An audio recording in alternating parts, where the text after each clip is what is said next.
Bonjour, vous écoutez le podcast Kwibuka, présenté par Dr Jean Damascène Bizimana, ministre dans le ministère de l'Unité nationale et de l'engagement civique.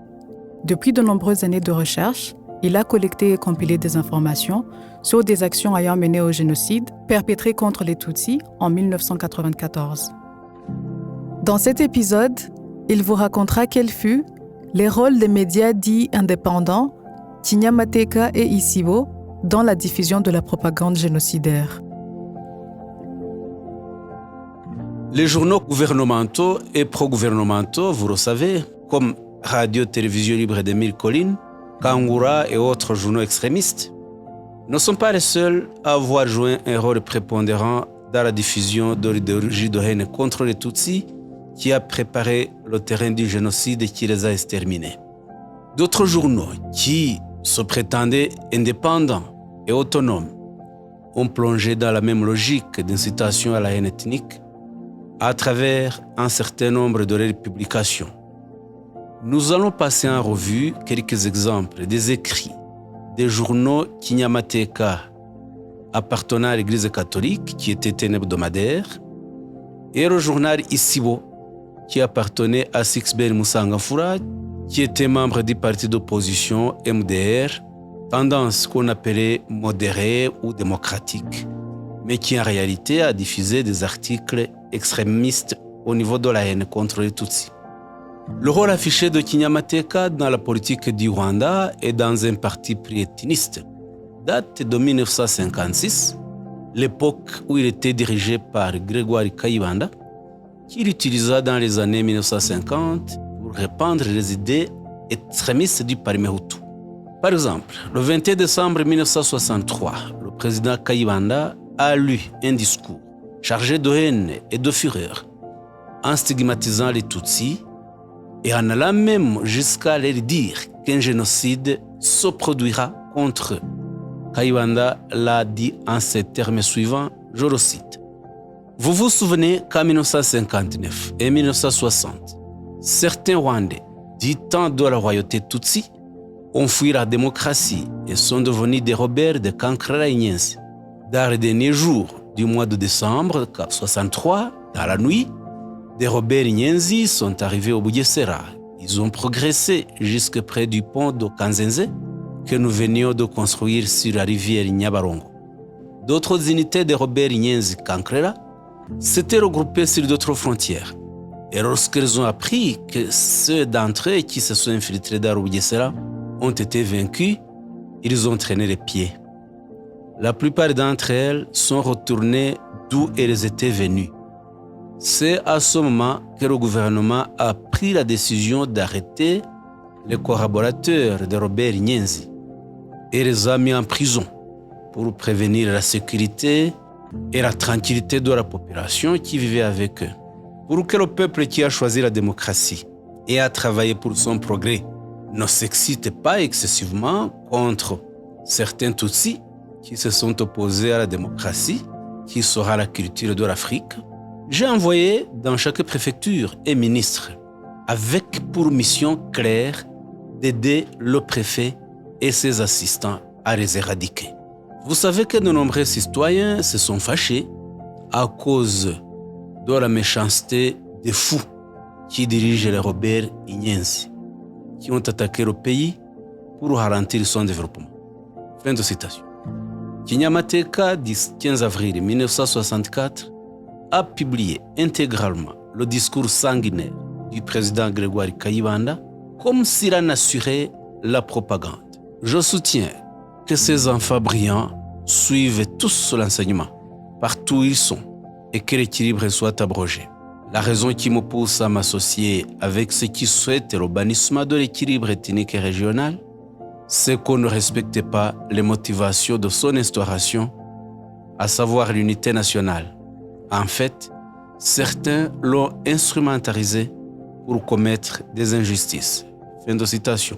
En 1987, un autre lecteur de Kinyamateka, Alexis Rurangwa, a écrit un papier condamnant clairement la politique de la discrimination dans l'enseignement et dans l'emploi. Je cite. Je remarque que les gens viennent de se rendre compte des effets néfastes de l'équilibre. Les paroles ne sont pas les actes. La mise en application de l'équilibre dans l'enseignement et dans la fonction publique est devenue actuellement répréhensible et menace la paix et l'unité nationale. L'équilibre encourage les divisions. L'équilibre devrait être abrogé parce qu'il est irrationnel. Que ce soit l'équilibre ethnique ou l'équilibre régional, il n'y a aucune différence.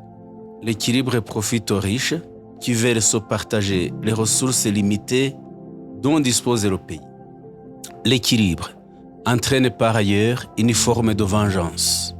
Il semble signifier qu'il y a des régions et même des ethnies qui détiennent la capacité intellectuelle plus que les autres. L'équilibre ethnique doit être abrogé parce qu'il nous divise. Il sème les divisions au sein du pays. Il ne peut pas être bien appliqué alors qu'il n'a pas de fondement. Fin de citation. Plusieurs autres articles parus dans Kinyamateka dans ces années 80-90 condamnent la discrimination dans l'enseignement et l'emploi. On se référera utilement au numéro suivant pour beaucoup plus de détails. Kinyamateka numéro 1143 de novembre 1982, numéro 1144 et 1145 de décembre 82, numéro 1308 d'octobre 84, numéro 1132 et 33 de juin 87, numéro 1275 de mai 88 et numéro 1310 de novembre 88. Ce dernier numéro signalait que les personnes originaires de seulement 2 communes de la préfecture de Gisenyi, Karagwe et Gicciye, d'où provenaient plusieurs hautes autorités, occupaient plus de place à l'école secondaire que dans l'ensemble des communes réunies des préfectures de Kibuye, Kibungo et Cyangugu.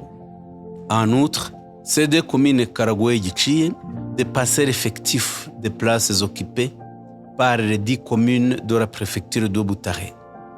Cet exemple probant illustre comment la politique de l'équilibre ethnique et régional a opprimé les enfants des simples paysans, en particulier ceux des Tutsis et des Hutus originaires du sud, de l'ouest et de l'est du pays.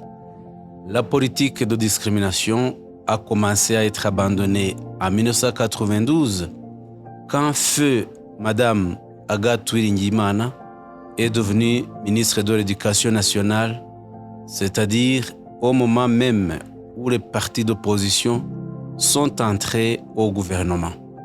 En 1990, Kinyamateka est le journal qui comptait le plus grand nombre de lecteurs. Il était disséminé dans toutes les paroisses de l'Église catholique au Rwanda. Kinyamateka a été dirigé par l'abbé André Sibomana de 1989 à 1998. C'est pendant cette période que ce journal a viré dans le pire en permettant la publication des articles extrémistes qui n'existaient pas à l'époque de l'abbé Sindambiwe. L'abbé Sibomana affirmait qu'il défendait les droits de l'homme, mais en réalité, il affichait ouvertement son parti pris pour le MDR parmi Hutus.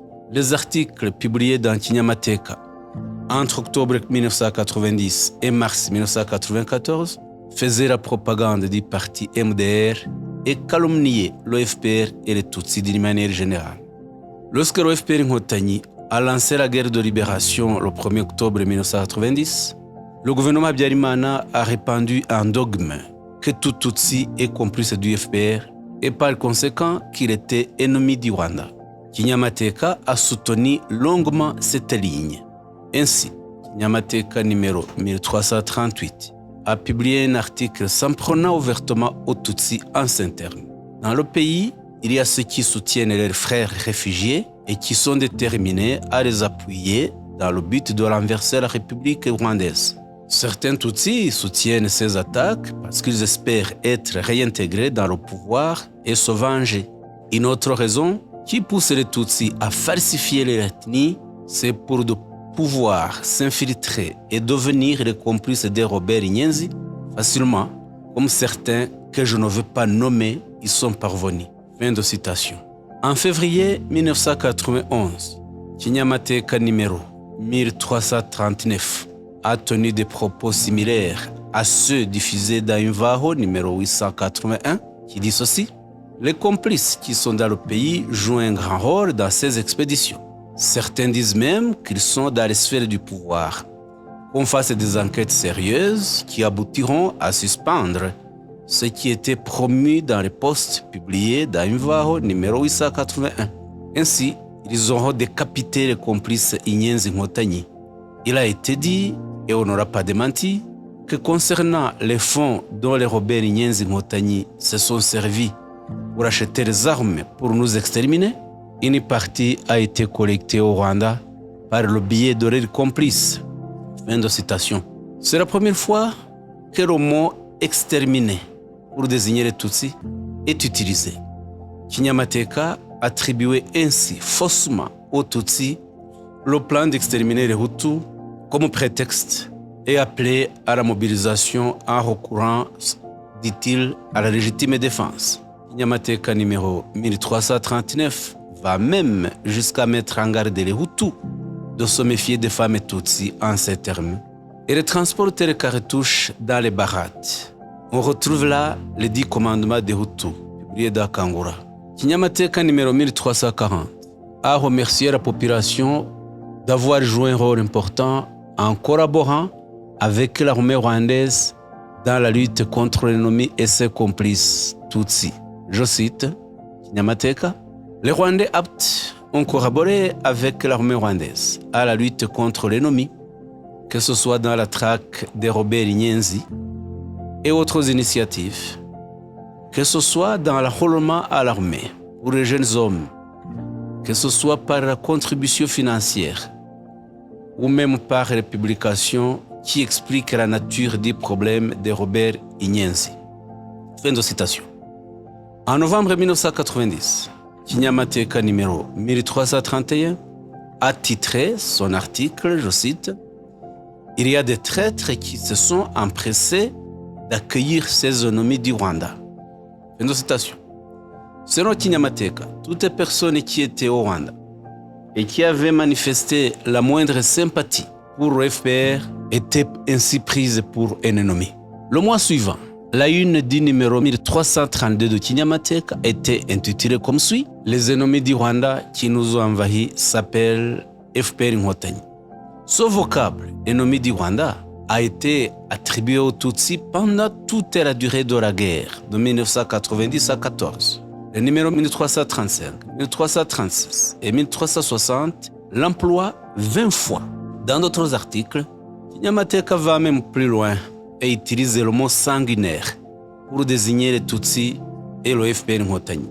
Le général Rwigema est surnommé Rwiroha, c'est-à-dire celui qui se suicide par la noyade, dans Kinyamateka numéro 1334. Le numéro 1332 traite de la mort de Rwigema en expliquant comment les Rwandais s'en sont réjouis, même au grand séminaire de Nyakibanda. Je cite: « Ces jeunes gens qui se préparent au sacerdoce ont maudit Rwigema avec la force du Saint-Esprit du fond de leur cœur et en s'exclamant comme ceci: Rwigema, fils de chien. » Fin de citation. Kinyamateka numéro 1339 et 1344 contiennent plusieurs articles qui calomnient les Tutsis et les réfugiés. Je cite: « Il est clair que le FPR Nkotanyi et leurs complices ont fui la révolution, l'avènement de la démocratie et la victoire du peuple majoritaire en 1959 et qu'ils n'ont jamais accepté que le pouvoir soit entre les mains du peuple majoritaire. Ils ont été contaminés par les nouvelles cultures des étrangers. Sous-entendu, ils ne peuvent plus s'intégrer au Rwanda. Les Rwandais de l'extérieur doivent comprendre que ce qui est utile pour eux est de vivre harmonieusement avec les populations des pays qui les ont accueillis. » Fin de citation. En d'autres termes, ils doivent, Kinyamateka écrivait, que les réfugiés devaient oublier le retour dans leur pays. Kinyamateka numéro 1344 prévient les Tutsis que le peuple majoritaire Hutu ne supportera pas que l'ennemi remporte la victoire. Je cite: « J'affirme que cette guerre est une guerre ethnique qui a ses racines dans la révolution populaire de 1959. Les rebelles Nkotanyi se sont acharnés contre les Hutus et leur rappellent orgueilleusement qu'ils ont provoqué l'exil de leur père et de leurs grands-pères, cette guerre est une guerre des Tutsis pour reprendre le pouvoir que la révolution populaire leur a confisqué. Cette guerre est une guerre que les Tutsis ont provoquée pour se venger contre les Hutus des actes qu'ils ont commis contre les Tutsis en 1959, en 1963 et en 1973. Les Hutus oublient que les Tutsis ne baisseront jamais leurs armes avant la reprise du pouvoir pour se venger, à part que le grand nombre de Hutus leur sera un obstacle. Fin de citation. Kinyamateka en est ainsi arrivé même à se réjouir de la guerre en écrivant ceci, je cite, « À quelque chose de malheureux bon. Cette guerre a restauré l'unité des Hutus. » C'est dans Kinyamateka numéro 1330. Cette opinion exprimée en 1991 a été reprise par Kangura, la RTRM et le parti CDR. Kinyamateka numéro 1341 a ajouté, je cite, « Les partis à base ethnique, religieuse, professionnelle et régionale ne posent pas de problème. » Fin de citation. Kinyamateka a été ainsi le premier journal à exiger la renaissance du MDR parmi Hutus, tout en suggérant que le mot parmi Hutus soit abrogé. Je cite, « Que notre cher parti soit régénéré. » C'est dans Kinyamateka numéro 340. Il a été précisé dans cet article ceci, un des mérites du parmi Hutus est qu'il ne force pas les Rwandais à l'unité impossible. Fin de citation. Kinyamateka numéro 1339 a également propagé la culture de la haine et de la division au sein des Rwandais. Citons, « Personnellement, écrit Kinyamateka, je ne m'imagine pas l'unité entre les envahisseurs et les envahis. Les autorités devraient sauter sur ce cadeau de la naissance du MDR que le bon Dieu offre au Rwanda et désormais prémunir les Hutus de toutes les divisions car c'est le piège de l'ennemi. » Fin de citation. Après la fondation de Kinyamateka, du MDR, le vœu de Kinyamateka a été exaucé et le numéro 1351 a écrit son programme politique. Aucun autre parti n'a eu cette opportunité. Cette campagne de Kinyamateka en faveur du MDR est la même que la propagande du Parti Hutu diffusée dans les numéros 1354 et 55 du même journal Kinyamateka.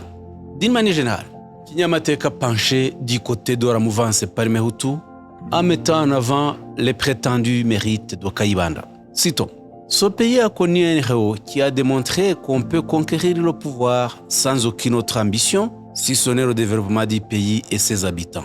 Il ne peut être autre que son Excellence Grégoire Kayibanda, premier président de la Première République. » C'est dans Kinyamateka numéro 1411 de février 1994. Lorsque le MDR fit scinder en deux mouvances, Kinyamateka numéro 1408 de janvier 1494 a soutenu la mouvance Hutu Power.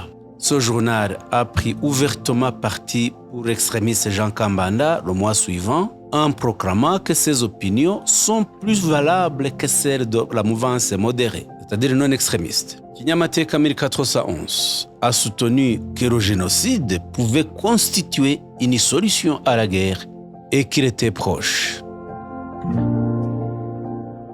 Suivez le reste de nos vidéos et n'oubliez pas de les partager.